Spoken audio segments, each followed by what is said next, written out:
पीर साईं बादशाह जो दुश्मनी जेको रहियो अंग्रेज़नि सां जेको दुश्मनी रहियो पिए पोइ बादशाह खे पीर साईं बादशाह खे बंदि कयो अंग्रेज़नि पोइ सुखड़नि बैठ ठाहियो बंदि कयो बदुअनि मोहम्मदी मुख़्तियार बंदि कयो बदुअनि त मोहम्मदी मुख़्तियार ख़बर पियो हुरन खे पोइ सिर कयो अख़्तियार हक़ दे विढ़िया हाकम सां कयऊं शौक़ु शिकार नची आया नाज़म ते कयऊं धड़ सिसी अखूं धार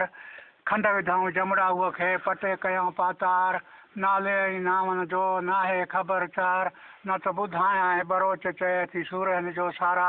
पोइ ॾींदनि सोभ सतार जो आणींदा मुर्शिद मुल्क ते त नर हणी नारो अथसि मुरीदूं मुल्क में त आदमोशुमारो फुरदानीअ फिरंगी अखूं सिंध सॼो सारो वाली ॾींदनि वारो त मारींदा मरमान खे अलाही हो हिते आहे इहो भाई इन्हीअ जो हिते अटक जो इन्हीअ जो